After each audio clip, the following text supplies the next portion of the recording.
মুড়াপাড়া রাজবাড়ি নারায়ণগঞ্জ জেলার অন্তর্গত রূপগঞ্জ উপজেলায় অবস্থিত বাংলাদেশের অন্যতম একটি প্রত্নতাত্ত্বিক নিদর্শন ও শতবর্ষী জমিদার বাড়ি।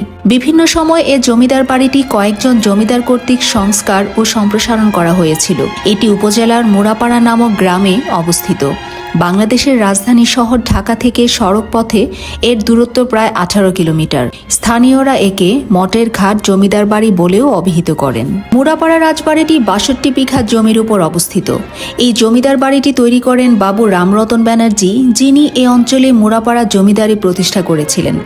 এরপর তার কয়েকজন বংশধর কর্তৃক প্রাসাদটি সংস্কার ও সম্প্রসারণ করা হয়। 1889 খ্রিস্টাব্দে জমিদার প্রতাপচন্দ্র ব্যানার্জি এই ভবনের পেছনের অংশ সম্প্রসারণ করেন ও পরিবার নিয়ে এখানেই বসবাস শুরু করেন। তার পুত্র বিজয়চন্দ্র ব্যানার্জি 1899 খ্রিস্টাব্দে প্রাসাদের সামনের অংশে একটি ভবন নির্মাণ ও 2টি পুকুর খনন করেন। 1909 খ্রিস্টাব্দে তার 2 পুত্র জগদীশচন্দ্র ব্যানার্জি ও আশুতোষ চন্দ্র ব্যানার্জি কর্তৃক প্রাসাদের দোতলার কাজ সম্পন্ন হয়। 1947 খ্রিস্টাব্দে ভারত উপমহাদেশ বিভক্ত হওয়ার পর জগদীশচন্দ্র তার পরিবার নিয়ে কলকাতা গমন করেন।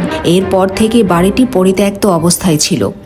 1948 খ্রিস্টাব্দে তৎকালীন পাকিস্তান সরকার বাড়িটি দখল নেয় এবং এখানে হাসপাতাল ও কিশোরী সংশোধন কেন্দ্রের কার্যক্রম শুরু করে। 1966 খ্রিস্টাব্দে এখানে স্কুল ও কলেজের কার্যক্রম পরিচালনা করা হতো। বাংলাদেশ স্বাধীন হওয়ার পর 1986 খ্রিস্টাব্দে বাংলাদেশ প্রত্নতত্ত্ব অধিদপ্তর বাড়িটির দায়িত্ব গ্রহণ করে সেটিকে প্রত্নতাত্ত্বিক স্থাপনা হিসেবে তালিকাভুক্ত করে। বর্তমানে এটি সরকারি মুড়াপাড়া কলেজ নামে পরিচিত।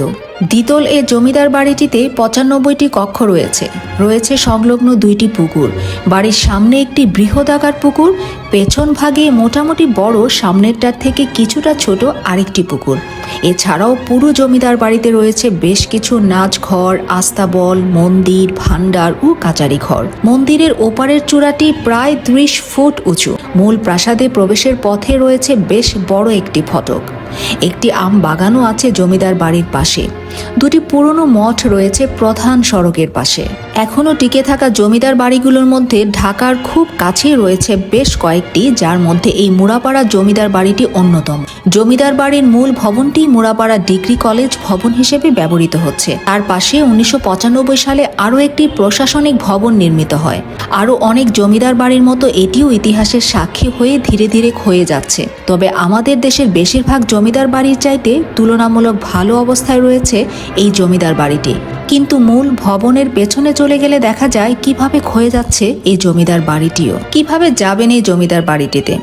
রাজধানী ঢাকার সায়দাবাদ, গুলিস্তান অথবা যাত্রাবাড়ি থেকে মেঘলা, গ্লোরি, আসিয়ান পরিবহন অথবা নরসিংদী ভৈরবগামী যে কোনো বাসে চেপে রূপসী বাসস্ট্যান্ড অথবা ভুলতা, তারপরে রিক্সা যোগে জমিদার বাড়ি।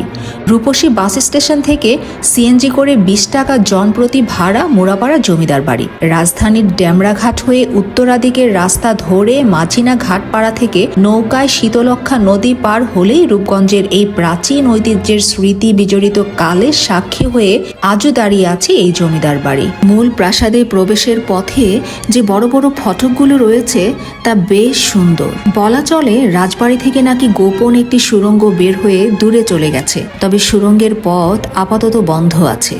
প্রাচীন স্থাপনার সাথে এখন যোগ হয়েছে আরও কিছু নতুন স্থাপনা। এখন এখানে রয়েছে একটি শহীদ মিনার, ইনডোর স্টেডিয়াম, স্কুল ইত্যাদি।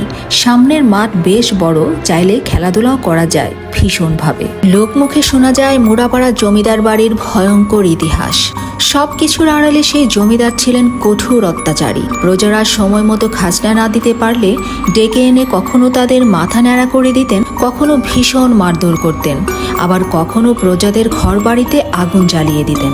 এক পর্যায়ে অত্যাচারের মাত্রা বাড়তেই থাকে এবং শুরু হয়ে যায় ক্ষমতার অপব্যবহার। অবশেষে অত্যাচারী এই শাসকের পতন হয় 1947 সালে, যখন ভারত উপমহাদেশ বিভক্ত হয়ে গিয়েছিল। তখন জগদীশচন্দ্র ব্যানার্জি তার পরিবার নিয়ে কলকাতায় পাড়ি জমায় এবং বাড়িটি পরিত্যক্ত অবস্থায় পড়ে থাকে। মূল ভবনে মুড়াপাড়া ডিগ্রি কলেজ চলছে এবং ধ্বংসাবশেষের মধ্যে থাকা মন্দির ও পুকুরগুলো তার প্রাচীন আভিজাত্যের ভয়াবহ নীরবতা বহন করছে।